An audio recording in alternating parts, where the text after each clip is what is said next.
Hello guys, prelims clear करायची म्हणजे आपण नंबर ऑफ एमसीक्यूज सॉल्व्ह करतो. नंबर ऑफ एमसीक्यूज सोबतच आपण टेस्ट पण सॉल्व्ह करतो. यामध्ये मोस्टली डेली टेस्ट असतात, काही विकेंडच्या टेस्ट असतात. डेली टेस्टचं कसं ॲनालिसिस करायचं, त्याची एरर लॉग शीट कशी फिल करायची हे मी ऑलरेडी अगोदरच्या व्हिडिओमध्ये सांगितलंय. आज आपल्याला ॲनालिसिस करायचं म्हणजे की विकेंड टेस्टला नेमके कशा पद्धतीने पाहायचं. बऱ्याच वेळा आपण काय करतो, आपण विकेंडची टेस्ट सॉल्व्ह करतो, घरी येतो, बघतो, त्याचं एक्सप्लेनेशन पाहतो. We just add on the extra content जे आपल्याला त्या एक्सप्लेनेशनमध्ये मिळतं आणि नोट मोठी होत जाते, सोर्सेस बल्की होत जातात. This is a one part of analysing your test. पण मला असं वाटतं की कंटेंटला एक लिमिटेशन्स आहे. बियॉन्ड वन पर्टिक्युलर पॉईंट तुम्ही कंटेंट पुश नाही करू शकत.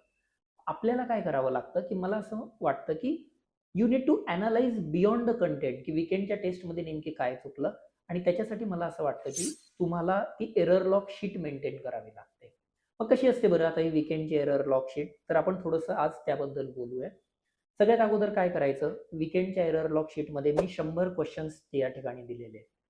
तुम्ही अटेम्प्ट करा नका करू, माझं म्हणणं आहे की तुम्ही त्या क्वेश्चनची थीम, कोर थीम तुम्ही त्या रो मध्ये तिकडे फिल करायची. म्हणजे सपोज क्वेश्चन नंबर 1 हा जर तुमचा मॅपिंगवर असेल आणि मॅपिंग ऑफ हिमालया, तो क्वेश्चन नंबर 1 त्या रो मध्ये तुम्ही फिल करा. सेकंड ऍस्पेक्ट येतो whether you have attempted it or not attempted it. तुम्ही जर अटेम्प्ट नसेल केलेला सोडून द्या. अटेम्प्ट केला असेल तर माझं म्हणणं आहे तुम्ही अटेम्प्ट कोणत्या बेसिसवर केला हे तुम्ही स्वतःलाच विचारा. ही एक्सरसाइज झाली पाहिजे. त्यावेळेला हे सुचणं कठीण आहे, पण आता जेव्हा तुम्ही बाहेर येतायत आणि आता तुम्ही अनालाइज करतायत, तुम्ही विचारा की तो क्वेश्चन तुम्ही कोणत्या बेसिसवर अटेम्प्ट केलाय. 3 बेसिस असतात. सगळ्यात पहिले असतो तो म्हणजे की नॉलेज बेस, दुसरा असतो लॉजिक बेस, तिसरा असतो गेस वर्क. नॉलेज बेस म्हणजे 100% guarantee. How many satellites are there for earth. 100% एकच उत्तर आहे, मला सेकंड थॉटच द्यावा नाही लागत. 2+2 किती होतात? 4 होतात. संपला विषय. नॉलेज बेस तोच तो नॉलेज बेस.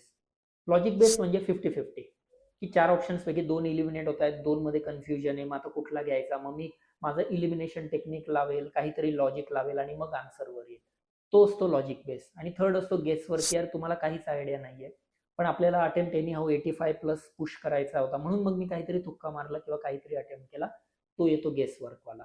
तो नॉलेज बेस वाला असेल तर त्याच्या शेजारच्या कॉलम मध्ये लिहा के. लॉजिक बेस्ड असेल 50-50 वाला तर लिहा एल. आणि गेस वर्क आहे, तुम्ही फेकाफेक केली असेल तर मेन्शन करा जी. आता हे झालं तुमचं क्वेश्चनचं कॅटेगरायझेशन, तुम्ही कोणत्या बेसिसवर तो अटेम्प्ट केलेला आहे. आता पुढचा मुद्दा येतो तो म्हणजे की तुम्ही राऊंड सिस्टीम कशी फॉलो केली. चलो थोडंसं आता त्याच्याबद्दल पण बोलूया. राऊंड सिस्टीम म्हणजे काय? पहिल्या राऊंडमध्ये असे क्वेश्चन अटेम्प्ट करायचे की जे तुम्हाला शोर शॉट माहिती आहे, अगदी बेसिक नॉलेजवर. जसं मी म्हटलं, अर्थला किती सॅटेलाइट आहेत? एकच. संपला विषय. तर पहिले राऊंडमध्ये तो क्वेश्चन डील झाला पाहिजे. मग पहिल्या राऊंडमध्ये फक्त नॉलेज बेस्ड, सेकंड राऊंडमध्ये लॉजिक बेस्ड, तिसऱ्या राऊंडमध्ये गेस वर्क. टाइम कसा अलोकेट करायचा? माझं म्हणणं असेल पहिल्या राऊंडला साधारण 55 ते 70 मिनिट द्या, 55 to 70 मिनिट. सेकंड राऊंडला मी म्हणेल साधारण 40 to 50 मिनिट्स द्या. आणि तिसऱ्या राऊंडला 10 ते 15 मिनिट दिला गेला पाहिजे. म्हणजे नॉलेज बेसला 55 to 70 मिनिट, लॉजिकवाल्यांना 50 ते 60 मिनिट, आणि याला दुसऱ्या याला मी म्हणतोय 10 ते 15 मिनिटापर्यंत.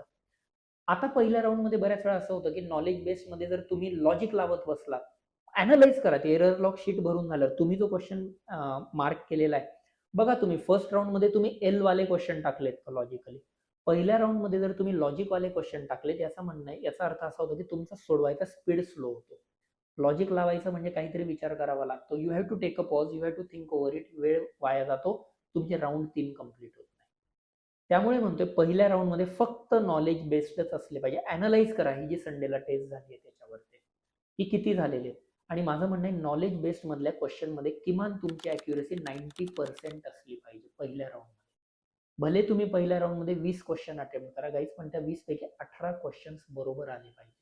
मग तुमच्या नॉलेजचा अर्थ काय ना, मग नॉलेज मग यार वायाच जात आहे ना. जर तुम्हाला तुमच्या नॉलेजवरच अॅक्युरसी नाहीये, लॉजिक तर त्याच्या पुढे लागतंय, बरोबर.